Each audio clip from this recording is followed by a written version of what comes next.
Konnichiwa from BA. This is a Rorschach Japan update from the 25th of September 2025. A quick summary of what's going down in Japan. Campaigning has begun for the ruling Liberal Democratic Party's presidential election to replace Shigeru Ishiba, the soon-to-be former prime minister.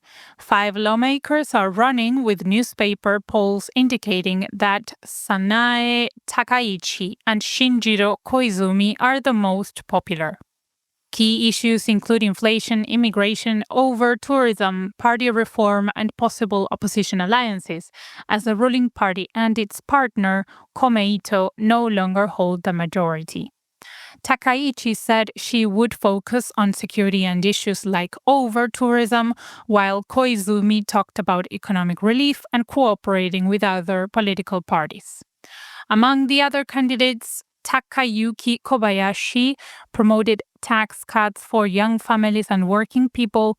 Toshimitsu Motegi said he'd focus on diplomacy and foreign policy, and Yoshimasa Hayashi said he'd strengthen the economy by helping businesses.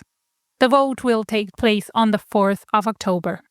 Speaking of Japan's leadership, Shigeru Ishiba went to the UN General Assembly in New York on Tuesday the 23rd, even though last week government sources said that he would probably not attend. He made a speech where he said people had to come together and tolerate one another. He criticized Russia's invasion of Ukraine and called for an immediate halt to Israel's operation in Gaza.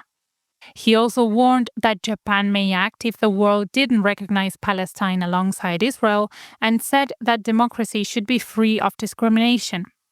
However, considering that Japan has not officially recognized Palestine as a state, and that Ishiba soon won't have any say in Japan's government matters, it's not clear if he was speaking about Japan's actual stance or his personal hopes for what Japan would do. In local news, with bear attacks on the rise in northern Japan, Tsuruoka City in Yamagata Prefecture became the first city to authorize shooting a bear under Japan's revised wildlife law, which went into effect on the 1st of September. On Saturday the 20th, locals spotted a bear near Tsuruoka Station and later found it asleep in a residential garden. After safety checks, the mayor approved firearm use, and police ordered the shooting when the bear awoke and approached. Officials noted delays due to it being a weekend and highlighted the need for better coordination with police so they could be better prepared in the future. The city plans to draft a manual based on lessons from the incident. In other news, a fire broke out early Thursday the 25th in a Suginami ward apartment in Tokyo. 6 residents had to be hospitalized for smoke inhalation and other injuries. Police said the blaze began after midnight when a charging smartphone battery ignited. One woman said that she awoke to a loud bang and flames. 29 fire engines responded and extinguished the fire in about 2 hours. However, the question that most online users wanted the answer to was which smartphone brand and model caught fire, though police don't know yet if the fire was because of a manufacturer defect or a freak accident. In an update to a story from previous shows, the 2025 World Expo in Osaka has drawn over 20 million visitors as of Thursday the 18th, since opening in April, with daily admissions rising to about 200,000 in September. Attendance could reach 25 million by closing on the 13th of October, which is above the 22 million needed for profit. Speaking of profit, Nissan is looking for new ways to generate some, specifically by making advanced self-driving technology, which they plan to release in 2027. In a Tokyo demo, the company showed off a new model that had 11 cameras, 5 radars, and a special detection system using lasers as it navigated congested city streets and stopped for traffic lights, other cars, and people. This system was an upgrade from its earlier freeway-focused system. Nissan has been losing a lot of profit since the US tariffs began and is trying different things to hopefully change that. The global self-driving vehicle market could hit $2 trillion by 2030, so there are a lot of different car and tech companies competing to come out on top.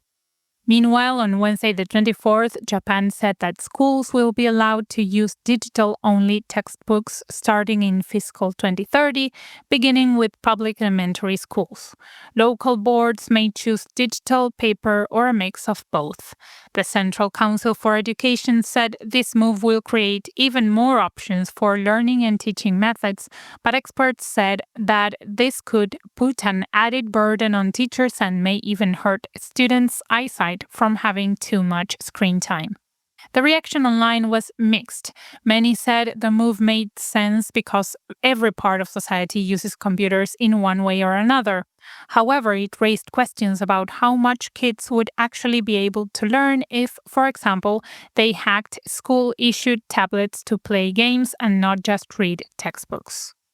On that note about games, the Tokyo Game Show opened Thursday the 25th at Makuhari Messe in Chiba Prefecture, eastern Japan. Over 1,100 exhibitors from Japan and abroad, the highest number in the event's history, will be showcasing consoles, software, and gaming experiences. The show will continue until Sunday the 28th. The first 2 days of the event are for game industry professionals only, but over the weekend, anyone will be able to visit. Organizers expect the show to get around 250,000 visitors during the 4-day run. Major Japanese companies are showcasing new titles. Sega and Atlus unveiled a new Sonic racing game, while Bandai Namco set up interactive photo spots with games like Digimon.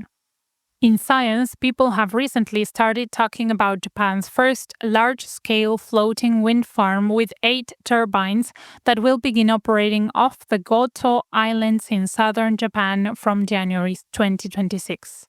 Offshore wind is important to Japan's plan to boost renewables to its top power source by 2040 and achieve carbon neutrality by 2050.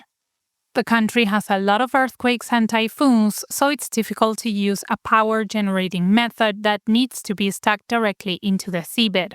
However, a floating wind farm doesn't need to touch the seabed, so it's much better suited to the country than other options. However, there are still some problems like high costs and a lack of domestic turbine production. In more science news, a Japanese research team won this year's Ig Nobel Prize in Biology on Thursday the 18th for studying whether zebra-like stripes painted on cows reduce fly bites.